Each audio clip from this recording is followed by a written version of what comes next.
aplicaciones de redes complejas para la ciencia biomédica. Guillermo, aquí está el micrófono. ¿Lo tengo que poner? No, nada más parado.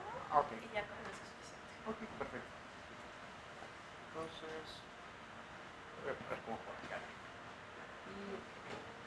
Pues bueno, buenas tardes a todos, muchas gracias por venir. Yo soy Memo de Anda y hoy voy a estarles platicando algunas historias de cómo analizamos datos biomédicos utilizando pues teoría de redes complejas. Entonces quería empezar platicando acerca de cuál es el estado de la ciencia actualmente con respecto al análisis de datos, ¿no? Entonces, posiblemente algunas palabras de moda ahorita son inteligencia artificial, aprendizaje de máquina, big data. Son cosas que podemos hacer en la actualidad debido a los avances que hemos tenido con la tecnología. ¿Y a qué me refiero con eso? Pues actualmente podemos generar una cantidad de datos impresionante y todo el tiempo todos nosotros estamos generando datos. ¿Qué volúmenes de datos tenemos? Pues hay algunas de estas infografías que nos mencionan que realmente generamos una cantidad de datos que es comparable, en un solo día generamos una cantidad de datos que es comparable con bibliotecas enteras, ¿no? Entonces, toda la historia de la humanidad habíamos generado un cierto volumen de datos y actualmente generamos ese volumen de datos día con día. Y por estas razones que necesitamos estrategias para poder sacar información de los datos. Nosotros no somos capaces de ir y leer todo lo que se tiene, sino que necesitamos utilizar herramientas, concretamente herramientas de la computación, para poder extraer información. Hemos aplicado esto para todo. El comercio utiliza grandes datos, la economía utiliza grandes datos. ¿Y qué pasa con la biología y la medicina? Bueno, nosotros sabemos que los sistemas biológicos son sistemas que tienen una gran cantidad de datos contenida dentro de nosotros. La información que tenemos en nuestro genoma son volúmenes altísimos de datos y conforme vamos subiendo en niveles de agregación, a nivel celular, a nivel de tejidos, a nivel de nosotros mismos, pues vamos conjuntando más y más y más datos, ¿no? Entonces, algo que podríamos querer es querer analizar estos datos de la misma forma en la que estamos analizando cuántas ventas hace una gran compañía al día. Pero tal vez esta no es la mejor estrategia. ¿Por qué? Porque la vida, los sistemas biológicos, son complejos. A cada nivel de agregación nosotros vamos a encontrar que la forma en la que se conectan y se relacionan los elementos que forman los sistemas biológicos obedece unas ciertas reglas que no son las mismas que podemos analizar con estrategias tradicionales. Esto lo podemos observar a nivel molecular. Podemos observar que hay ciertas reglas complejas a nivel de la organización subcelular, de la organización celular y de la organización de tejidos en sistemas biológicos. E incluso estos fenómenos complejos emergen en las interacciones entre sistemas biológicos, ya a escalas ecológicas. Entonces, cuando hablamos de sistemas complejos, no estamos hablando sencillamente de sistemas complicados. Tenemos una noción muy particular acerca de qué constituye un sistema complejo. Y a grandes rasgos, estos son sistemas en los cuales existe un gran volumen de elementos que interaccionan entre ellos y estas interacciones obedecen a dinámicas no lineales. Por estas razones, en estos sistemas vemos fenómenos como autoorganización, emergencia de patrones, adaptabilidad, etcétera, etcétera. Los sistemas biológicos, desde que los empezamos a estudiar, hemos sabido que este tipo de fenómenos ocurren en los sistemas biológicos. El día de hoy yo me quiero enfocar en una estrategia para abordar este tipo de sistemas, que es el uso de la teoría de redes. Y esto lo hago porque los sistemas biológicos, en su mayoría, no quiero decir en su totalidad, pero posiblemente haya muy pocos ejemplos en los que no podamos representar un sistema biológico como una red biológica. Y entonces, de manera general, una red biológica es aquella en la cual vamos a tener una serie de elementos, un conjunto de elementos, y vamos a poder establecer relaciones entre ellos. Nosotros podemos hacer esto con casi todos los niveles de agregación de fenómenos biológicos. Desde la escala molecular, podemos ver interacciones entre moléculas, podemos verlo en la escala celular, cómo una célula se comunica con otra, lo podemos ver en la escala de la regulación genética, lo podemos ver a la escala de las interacciones entre organismos independientes. Y en todos estos casos vamos a poder aplicar más o menos el mismo conjunto de herramientas para el análisis de redes complejas. Vamos a poder representarlos con una representación matemática, a partir de la cual vamos a poder hacer análisis y extraer información acerca del fenómeno. Entonces, esta biología de redes nos va a permitir hacer una descripción detallada de los estados fisiológicos y desde el punto de vista de los fenómenos biomédicos, de los estados patológicos. Es decir, vamos a poder describir cómo se ve un sistema en el caso de la salud y cómo se ve este mismo sistema en la enfermedad. Una cosa que podemos hacer también es buscar patrones. Dijimos que iba a haber emergencia de patrones, y en particular aquellos patrones que nosotros podamos asociar a las funciones que son necesarias para la vida, y vamos a poder encontrar aquellos mecanismos a través de los cuales se pueden regular estas funciones. Para poder hacer estos análisis, como les dije, requerimos herramientas computacionales. Entonces, en la caja de herramientas del biólogo computacional o la bióloga computacional que se dedican al estudio de redes biológicas, pues nos vamos a encontrar grandes bases de datos, públicas y privadas, en las cuales contenemos toda la información que se está generando en el día a día. Vamos a requerir herramientas para comunicarnos con esas bases de datos. Vamos a requerir algunas herramientas que nos van a permitir manipular los archivos o hacer alguna serie de trabajar con nuestros lenguajes de programación, por ejemplo. Vamos a requerir lenguajes de programación.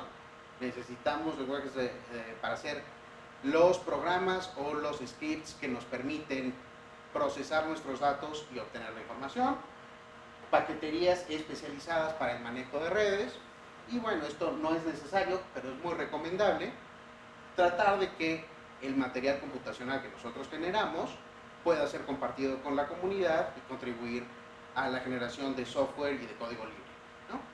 Entonces, estas es, digamos, las cosas que yo estoy utilizando de diario. Mucho R, algo de Python, algo de Julia. Eso es más o menos lo que está corriendo en mi computadora todos los días.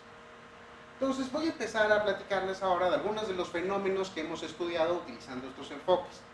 El primero con el que quiero abordar es el cáncer de mama.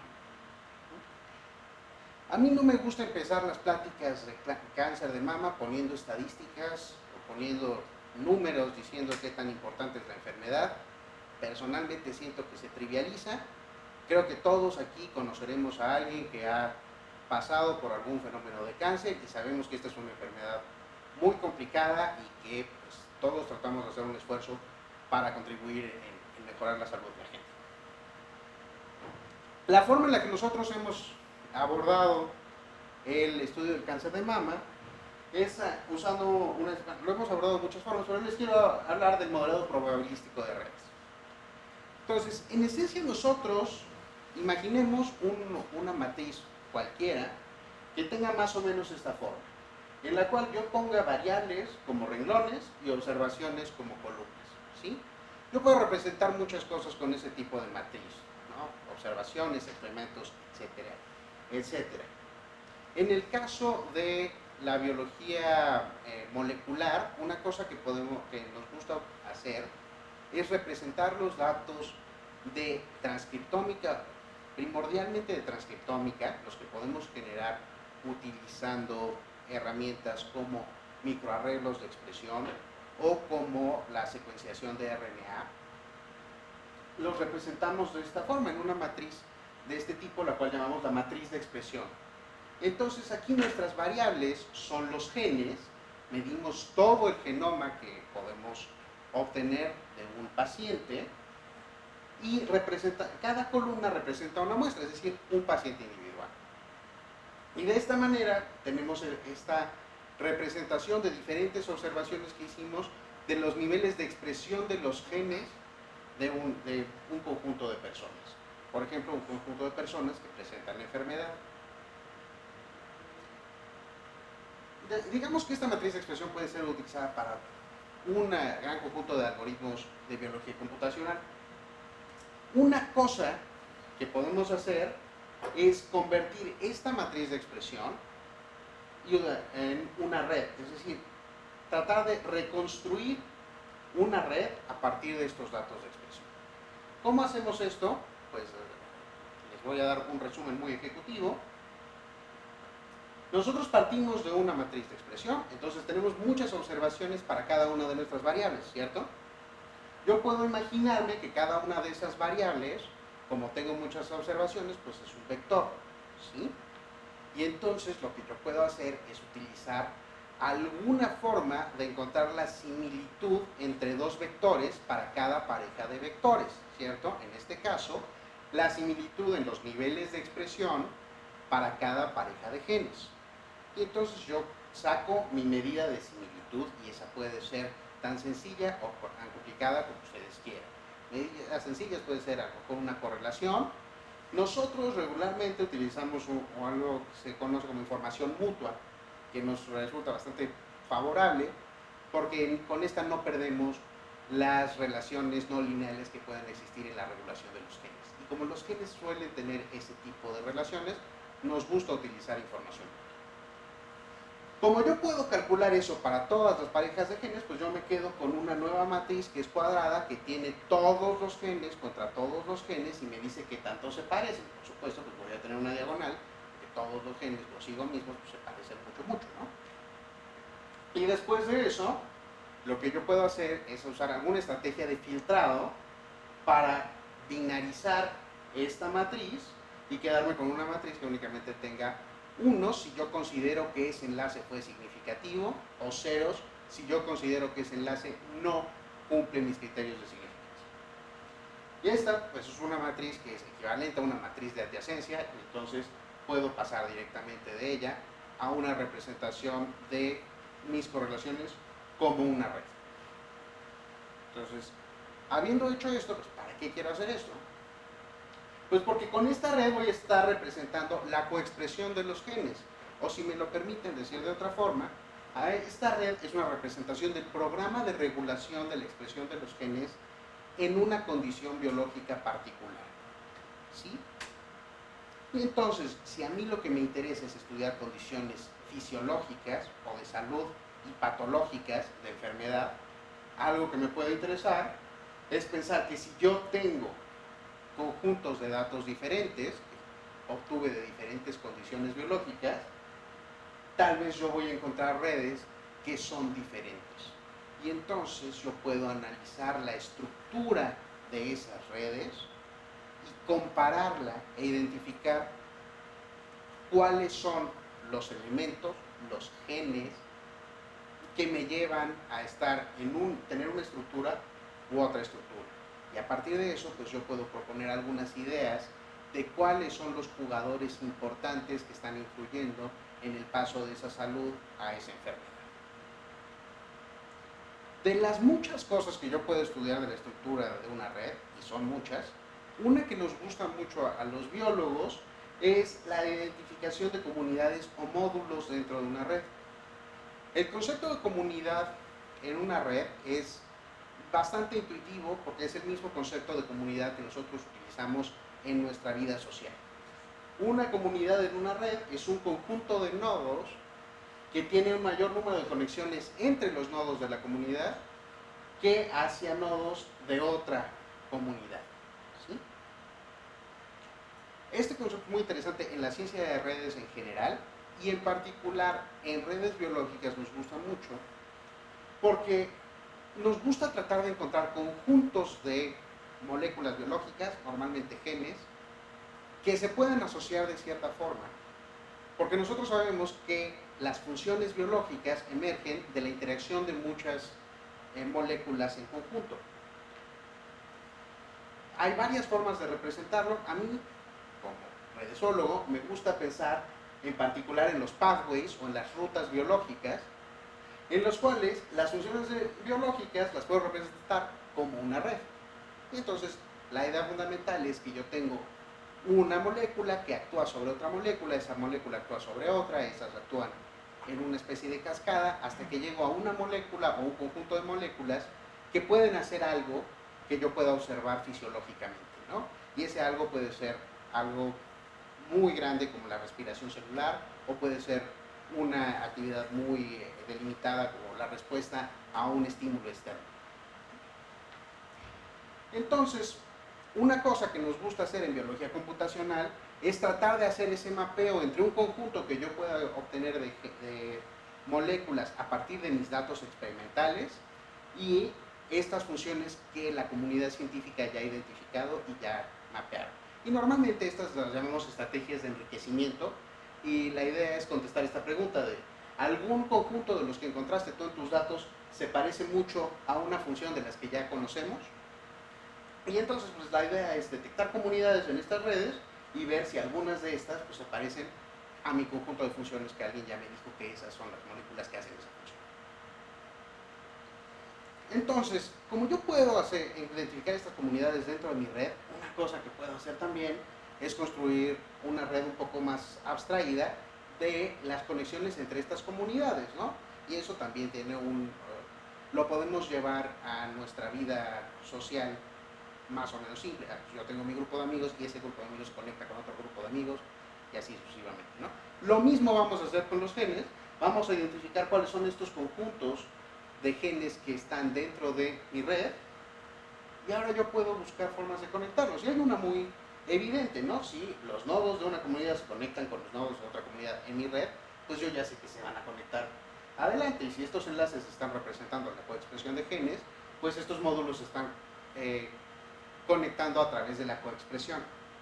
Pero también dijimos que podíamos conectar estos módulos a funciones, ¿no? Estos rombitos representan funciones biológicas, respiración, respuesta a estímulos externos, etcétera, etcétera. Y entonces, pues estas comunidades pueden conectarse a estas funciones, ¿no? Y entonces algo que podemos ver también es cómo se conectan estas comunidades, no por la coexpresión, sino por la funcionalidad compartida. Entonces lo que podemos encontrar es que a partir de una misma red vamos a tener el mismo conjunto de comunidades, pero que se pueden conectar de maneras diferentes. Entonces, pues regresemos un poco al cáncer, ¿no? Si yo tengo el cáncer y yo calculo estas redes, pues lo que puedo identificar, bueno, estas figuras tratan de representar eso, es que en el cáncer yo tengo una reestructuración de ese programa regulatorio, las cosas se van a empezar a conectar diferente. ¿Y por qué? Bueno, pues porque el cáncer son muchos cambios y parece que son desordenados, ¿no? Y en muchos casos son cambios desordenados. Pero si empezamos a analizar la funcionalidad, nos fijamos cómo se organizan estos genes en comunidades y esas comunidades cómo se relacionan con las funciones, lo que podemos ver es que esta reestructuración nos está llevando a la activación de nuevas funciones y también a la inhibición de funciones que yo solía tener en la salud, ¿no? Entonces aquí podemos ver que tenemos dos redes de comunidades que son fundamentalmente distintas, y tenemos que esas comunidades, al conectarlas a través de sus funciones, se conectan de maneras fundamentalmente diferentes. Podemos ver que aquí emergen algunos conjuntos de comunidades, mientras que en esta otra representación, pues las conexiones son fundamentalmente distintas. Entonces, hasta este punto hemos hablado únicamente de genes, de redes de coexpresión de genes que medimos a partir de transcriptómica, pero quiero mencionar que los fenómenos biológicos están compuestos por elementos moleculares que se organizan a diferentes escalas. Si conocen el dogma central de la biología molecular, pues sabrán que tenemos los genes en el ADN, que estos se transcriben en el ARN y luego estos se traducen en proteínas, ¿no? Entonces, pues aquí podríamos pensar que va a haber diferentes niveles de agregación. Podemos agregar además el nivel metabólico, entonces estas proteínas a lo mejor van a estar dando lugar a la interconversión de diferentes metabolitos, etcétera, etcétera. Cada una de esas es una capa que se puede representar como una red distinta y a su vez hay conexiones entre estas capas. Entonces una cosa en la que hemos estado muy interesados es en la representación de estos programas regulatorios utilizando un enfoque multicapa, de redes multicapa, ¿no? Entonces, aquí lo que hacemos es representar diferentes tipos de moléculas con diferentes tipos de sistemas de coexpresión o de coocurrencia e identificamos cómo influye uno sobre el otro. Entonces, en este caso tenemos un dúplex, aquí tenemos genes y aquí tenemos las relaciones de epigenómica, en concreto de ventilación, y podemos ver cómo algunos conjuntos de genes se regulan entre ellos mismos y parece que todo es una regulación que ocurre a nivel de genes. Mientras que otro conjunto de genes obedece a una regulación epigenética, entonces tenemos una influencia epigenética que está regulando la expresión de estos genes, ¿no? Entonces la idea aquí es seguir haciendo lo mismo comparando salud y enfermedad. Otra cosa, aunque creo que aquí no se vio bien la imagen, pero hemos estado trabajando también con microRNAs, que son transcriptos que no son codificantes, es decir, no dan lugar a proteínas, pero tienen efectos regulatorios. Y lo que hemos identificado es que hay un conjunto muy pequeñito de microRNAs en el cáncer de mama que parece que son capaces de por sí mismos regular un gran conjunto de funciones. Entonces regulan genes y esos genes están organizados, pensemos nuevamente en módulos, y esos módulos se asocian a funciones y esas funciones son muy específicas y parece que le dan una ventaja o una serie de ventajas al cáncer para poder progresar. Entonces hasta aquí esto ha sido una historia de biología de redes y esta es una historia en la cual hemos descrito estados fisiológicos y patológicos, hemos hecho comparaciones, hemos encontrado estos patrones que son funcionales, a partir de dónde salen estas funciones biológicas y luego hemos encontrado pues, quiénes son posibles candidatos a estar regulando estas interacciones. Pero yo soy farmacéutico de profesión, entonces a mí me interesa también ver la forma en la que podemos recuperar un poco la salud. Y la forma en la que nosotros hacemos eso es a través de la farmacología. Y entonces pues de aquí viene la idea de farmacología de sistemas. Entonces, con farmacología de sistemas vamos a usar esta misma representación de red de los fenómenos biológicos, pero ahora la vamos a utilizar para estudiar la forma en la que podemos perturbar a los fenómenos biológicos. Entonces, con eso vamos a identificar algunos blancos farmacológicos, pensando en ellos como elementos de control en los cuales podemos incidir o accionar. Vamos a tratar de entender cómo los fármacos tienen un efecto no únicamente en donde nosotros pensamos que van a pegarse, sino en el sistema biológico en conjunto, y vamos a tratar de predecir las interacciones que puede haber al presentarse varios fármacos. Entonces, ¿cuál es la idea fundamental de esta farmacología de sistemas? Bueno, esta es la forma tradicional en la que los farmacéuticos hemos pensado en los sistemas biológicos por los últimos 150 años. Nosotros tenemos un fármaco, este fármaco es un fármaco que le gusta mucho pegarse a su blanco farmacológico, entonces de alguna forma yo me lo voy a tomar y va a llegar este blanco farmacológico y luego va a pasar una serie de cosas y yo voy a observar un efecto fisiológico que yo voy a poder ver en mi sistema en grande, ¿no? Me duele la cabeza, me voy a tomar el fármaco, me va a dejar de doler la cabeza. Eso es en lo que pensamos nosotros. Por cierto, esta forma de pensar no ha sido tan mala porque gracias a ella es que hemos aumentado nuestra expectativa de vida durante los últimos 150 años. Pero si nosotros ahora pensamos tal vez que lo que ya sabemos y que el sistema biológico pues es una red, pues entonces podríamos llegar a pensar en un sistema que se va a ver más o menos así. Yo voy a tener un fármaco, ese va a entrar a mi organismo y ese va a pegarse sí a mi blanco farmacológico, el de siempre, el que yo pienso que es el bueno, pero también se va a pegar a otras moléculas, ¿no? Y a través de pegarle a estas otras moléculas voy a desatar una cascada de interacciones que no va a ser una cascada lineal, voy a poder tener ciclos y eventualmente voy a llegar a algunas moléculas que van a saber hacer cosas.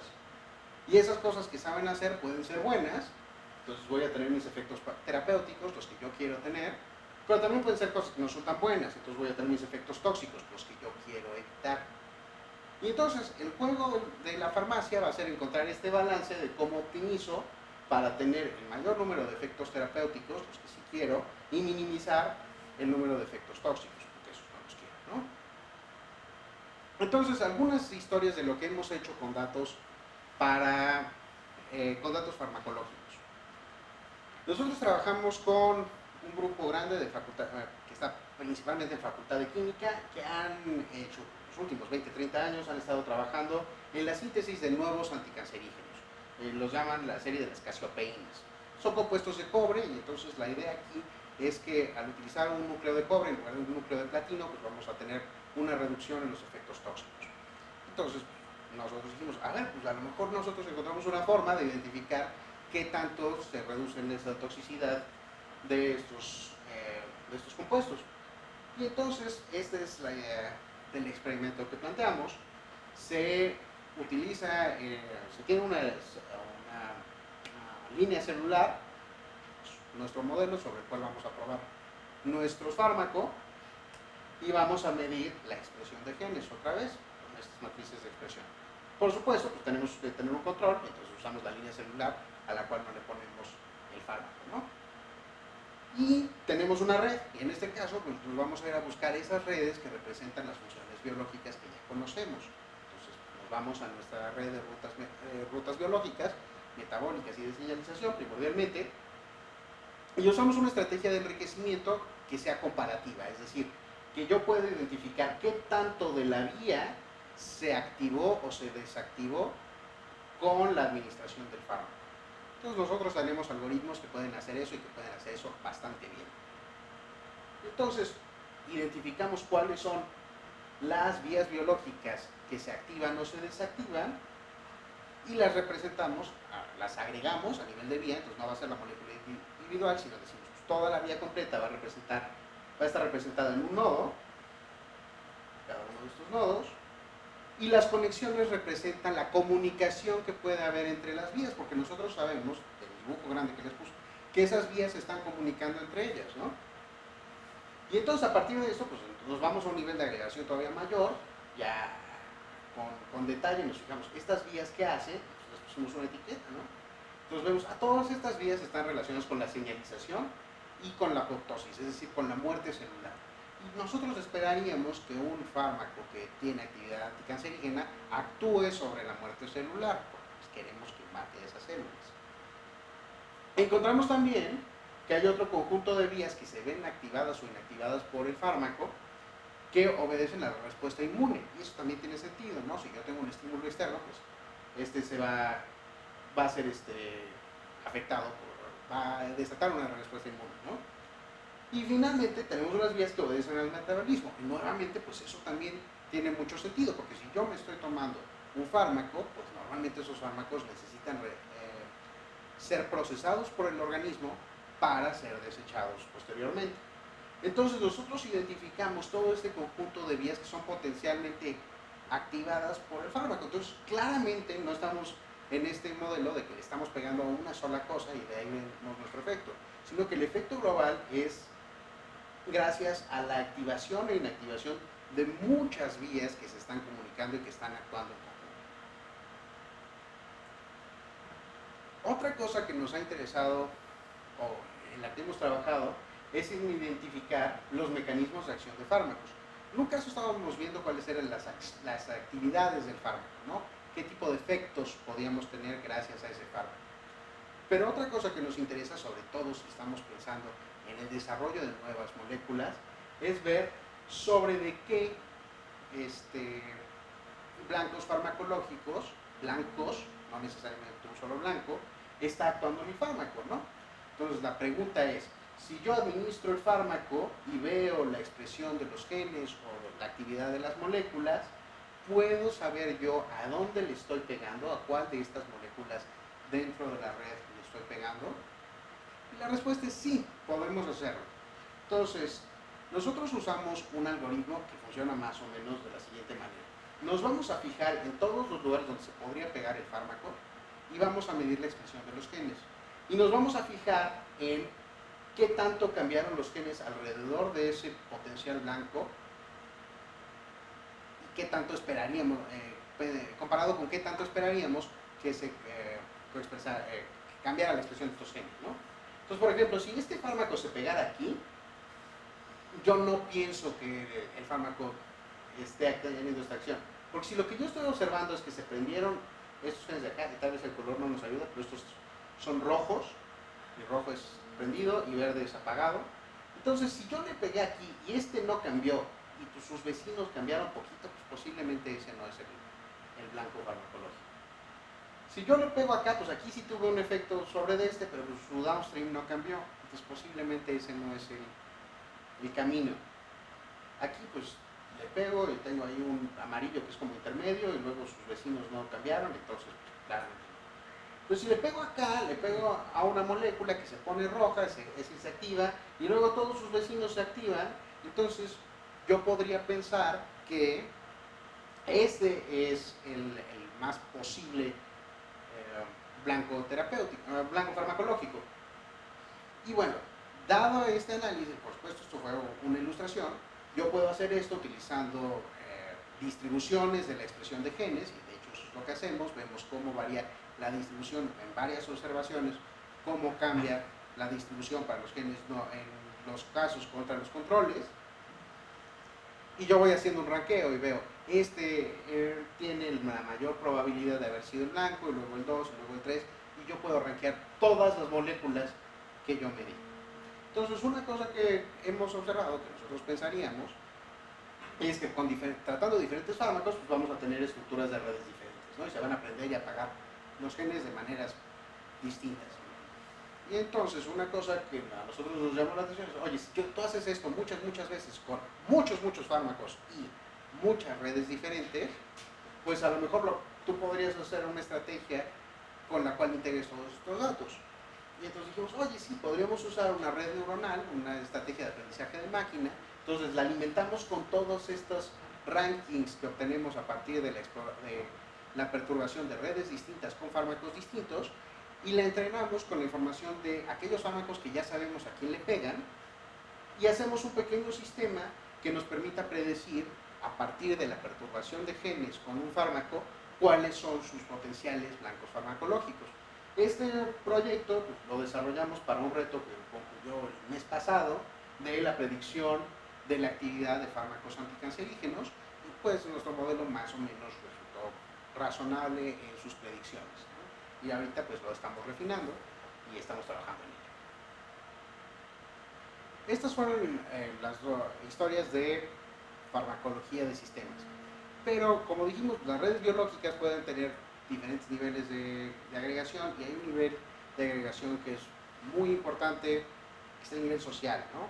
La forma en la cual nuestra sociedad va influyendo en la forma en la que se dan los fenómenos de salud y enfermedad. Y esto es importante en los fenómenos infecciosos, y creo que el día de hoy pues estamos en una coyuntura en la cual los fenómenos infecciosos son de mucha importancia, ¿no? Entonces, aquí les representé en una visualización de mapa una red de aerotransporte, es decir, la red de aerotransporte de la Aerolínea Nacional de México. Pueden ver que México es el punto central de la red y tenemos conexiones a varios lugares del mundo, ¿no? Entonces nosotros debemos representar básicamente las rutas de cada aerolínea como una red, y pues diferentes aerolíneas del mundo van a tener sus redes que son fundamentalmente distintas, porque cada aerolínea vuela a diferentes lugares y esto obedece a situaciones geográficas y comerciales. Esta no se ve, pero aquí había una roja que venía de por acá. ¿Ok?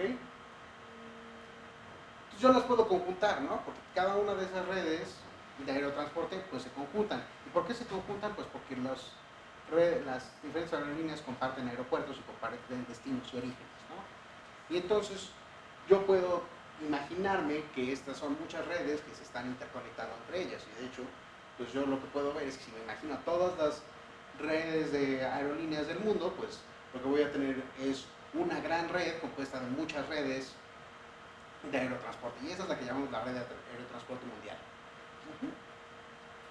Entonces una cosa que nos ha llamado, esto se puede analizar muy fácilmente como una red monocapa, pero debido a que diferentes aerolíneas tienen diferentes políticas, tanto económicas como de higiene, y eso es lo fundamental, van a tomar diferentes medidas ante cualquier serie de situaciones, incluyendo las situaciones sanitarias, debido a que ellas son reguladas por una legislación o una reglamentación internacional, pero también por su reglamentación local.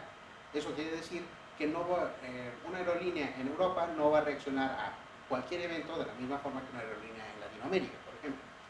Entonces, una cosa que nos llamó la atención es tratar de mantener esta conectividad entre las redes, entre las diferentes aerolíneas, sin perder esta idea de que cada una se va a comportar de manera distinta. Entonces, lo que dijimos es, esto lo podemos representar como una red multicapa de diferentes redes aeroportuarias, ¿no? Y entonces, pues de repente dio el 1 de enero de 2020 y estábamos en el laboratorio, dijimos, oye, ya vieron que hay una nueva epidemia que está saliendo de Wuhan, China. Y fue como, es cierto. Entonces le pedí a mi hijo Yamamoto, que trabaja esto conmigo, que si podía trazar la red de aerolíneas, la red de vuelos que salen de Wuhan, China, ¿no? Entonces me dijo, pues mira, este es el radio de vuelos que salen desde Wuhan. Y dijimos, bueno, pues hay que trazar qué es lo que pasa con una serie de pasos adicionales. Y entonces trazamos el paso 2, y bueno, ya no necesitamos trazar más, ¿no? Tenemos una cobertura casi completa del mundo a partir de los vuelos, y únicamente de los vuelos que salen de Wuhan. Y entonces lo que dijimos es, oye, nosotros podríamos implementar algunas de estas cosas que hemos desarrollado para estudiar la red de aerotransporte, para ver qué tanto riesgo hay de importar el virus de China a México, esto nuevamente pues a principios de año, cuando ese era el riesgo, hace 2 meses. Y entonces lo que dijimos, esto lo podemos modelar como como caminatas aleatorias sobre una red. Y entonces vamos a imaginarnos que cada una de las capas podemos poner al virus, y el virus se sube a un avión y toma un vuelo, y ese va a ser un paso, y entonces puede hacer eso un conjunto de pasos, y luego lo que podemos decir es cada determinado número de pasos, podemos imaginarnos que es un día o un tiempo, y entonces lo analizamos, y entonces vemos cuál es el porcentaje. Lo que veíamos es, usando este modelo, que es un modelo muy sencillo, qué porcentaje de estas caminatas, es decir, como una medida del riesgo, llegaban a México a partir de que empezaron una caminata aleatoria en Wuhan. Entonces lo que vemos es que pues, esto va creciendo más o menos de una manera lineal. Esto es analizando cada una de las aerolíneas por separado, y estas ya son tanto las alianzas comerciales como la punteada es la red de aerotransporte mundial, ¿no? Entonces nosotros esperamos, dijimos, bueno, va a llegar un momento, y nosotros dijimos que iba a ser que a lo mucho dentro de un año, en el que la probabilidad de que el virus fuera importado a México, pues fuera de 100%, ¿no? ¿Y cuál era la idea fundamental? Pues esto era, recuerden, al principio pues empezó a haber mucha controversia acerca de que si cerrábamos los vuelos desde China, que hubo ahí un conjunto de xenofobia, de conductas que pues a lo mejor no eran las más adecuadas, porque la realidad es que por la forma en la que está conectado nuestro sistema de transporte global, pues no importaba que cerráramos los vuelos a China, no se iba a llegar por alguna otra ruta. Y creo que finalmente el primer caso de coronavirus en México pues llegó a través de vuelos vía Europa, ¿no? Entonces, ese es el tipo de cosas en las que nosotros pudimos contribuir a decir, la cosa es delicada, tenemos que hacer análisis, pero no hay que tomar decisiones nada más por el temor, ¿no? Entonces, pues este fue el modelo que desarrollamos. Ahorita pues es un modelo muy sencillo. Entonces, ahorita que ya la crisis se ha puesto un poco más grave, pues estamos viendo cuáles son los esfuerzos que vamos a hacer, tanto desde el punto de vista de redes como desde el punto de vista de biología computacional y informática con los institutos nacionales de salud, para ver en qué podemos contribuir con la respuesta, ¿no? Pero pues en resumen, ya para concluir mi contribución, los sistemas biológicos son sistemas complejos. Necesitamos entender la complejidad de estos sistemas para poder tomar decisiones que sean adecuadas para preservar la salud. Y esto lo podemos hacer porque cada día tenemos nuevas fuentes más eficientes para generar datos para estudiar estos fenómenos. Desafortunadamente pues hay muchísimas cosas que hacer y pues no hay mucho tiempo. sobre todo en momentos coyunturales como estos, pues puede ser necesario que le estemos poner todas las manos a la obra, ¿no? Entonces, también les extiendo la invitación de si quieren venir a contribuir con alguna de estas análisis que estamos haciendo, pues las puertas están abiertas y particularmente pues en este momento pues, sí necesitamos todas las manos que podamos echar al problema, ¿no? Les dejo aquí en las diapositivas algunos de los links del trabajo que les presenté el día de hoy, por si están interesados en leer más al respecto, y pues también les pongo aquí la imagen de la gente con la que trabajo, que no se puede, como les digo, uno no puede hacer todo solo, y realmente necesitamos que contribuir y que se promueva la interdisciplinaridad y principalmente pues el trabajo en este tipo de análisis. Y aquí están mis datos de contacto por si quieren, si algo de esto les interesa.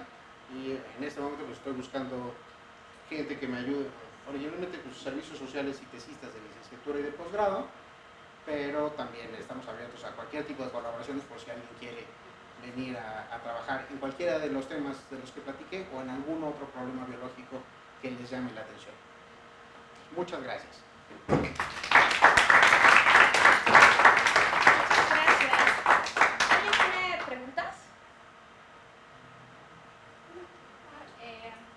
Bueno, del estudio que hizo al final sobre la red de las aviones y cuánto tiempo iba a haber, digamos, como en contagio, bueno, hoy pues, publicaron en el Universal, no sé, yo no he visto el artículo, pero como que hicieron un resumen de un profesor de Limas, que hizo como un modelo de un sistema dinámico y decía que, digamos, el contagio exponencial se iba a como del 20 al 30 de marzo. Entonces, bueno, si ustedes hicieron un modelo de redes, no sé si encontraron, bueno, o podrían ver esta información, ¿no? O aproximar cuándo empezaría como se Sí. El modelo, todavía no termino de leer el modelo de Limas, de hecho, yo ahorita estaba en el C3 y vine para acá, entonces ahorita voy a regresar a platicar de esas cosas por allá, pero en este caso este modelo que hicimos es un modelo muy simplificado, únicamente de riesgo de importación del virus a través de la red de aerotransporte.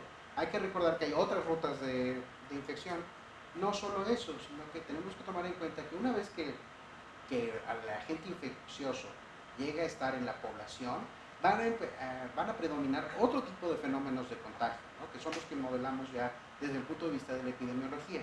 Y estos modelos que están desarrollando, estos modelos dinámicos, ya toman en cuenta esas consideraciones, por eso son mucho más precisos en tratar de proponer estas ventanas de tiempo ya mucho más delimitadas, ¿no? Nuevamente, pues ahorita lo que es muy importante es abordar el problema con las múltiples herramientas que tenemos para tratar de obtener el mayor número de información accionable en el menor tiempo posible, ¿no?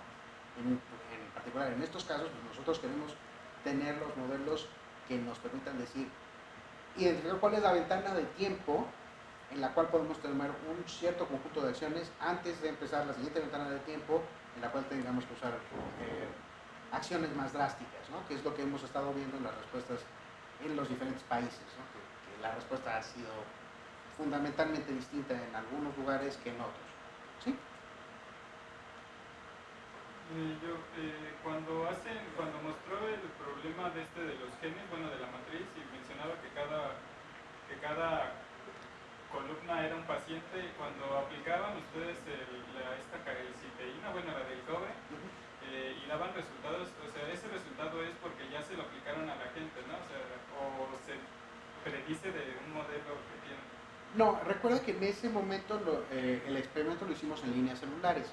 Una línea celular es un cultivo de células que vienen de estas, ya están estandarizadas, vienen de algún paciente en algún otro momento de la historia, pero se lograron inmortalizar. Entonces uno las puede tener en un cultivo. Y entonces aplicamos el fármaco in vitro, ¿no? Sobre esta línea celular, y a partir de esas es de donde hacemos nuestras mediciones de transcriptómica y hacemos el mismo análisis. En el futuro, cuando ya tengamos un estudio clínico, posiblemente estamos interesados en que cuando se hagan los estudios clínicos hagamos el análisis de transcriptómica para comparar si efectivamente estamos actuando sobre estas vías ya en un paciente, ¿no?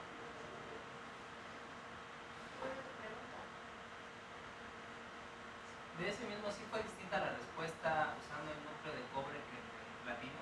En este estudio no evaluamos contra el cisplatino. Era únicamente identificar los blancos utilizando las casiopeínas. En otros estudios sí se ha observado que efectivamente las respuestas que se desencadenan utilizando el núcleo de cobre o el núcleo de platino son fundamentalmente distintas. Unas son muy obvias, por ejemplo, usando el núcleo de platino tenemos la activación de las vías para metales pesados, eso pues cuadra, ¿no? Mientras que con las vías de cobre pues tenemos la activación de rutas metabólicas que están relacionadas con otro tipo de compuestos de cobre. Entonces, eso sí ya lo hemos observado. En su modelo tenían como una predicción de por dónde podría venir el virus del coronavirus. Pues no tenemos unas rutas, digamos, las caminatas más riesgosas me parece que pasaban a través de Estados Unidos. Y Frankfurt, ¿no? Creo, no me acuerdo. Me parece que Frankfurt, porque ese es Frankfurt y Madrid. Ajá. Son los aeropuertos a través de los cuales hay conexiones hacia Latinoamérica y ajá, tenemos más volumen hacia México.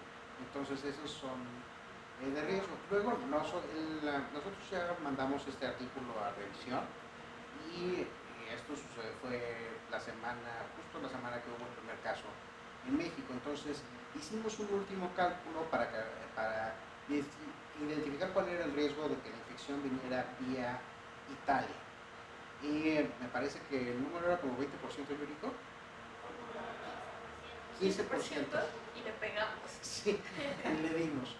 Entonces, pues sí, pero hay que tener en cuenta que todavía estamos en la fase en la que va a seguir habiendo importación. Hasta el momento, a menos de que se haya cambiado algo en las últimas horas, todos los casos que tenemos han sido casos importados. Todavía no estamos en un fenómeno de contagio local.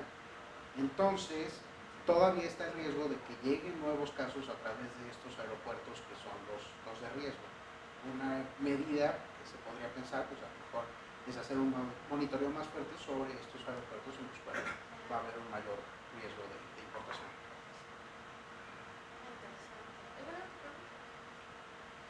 Pues agradecemos al doctor Guillermo por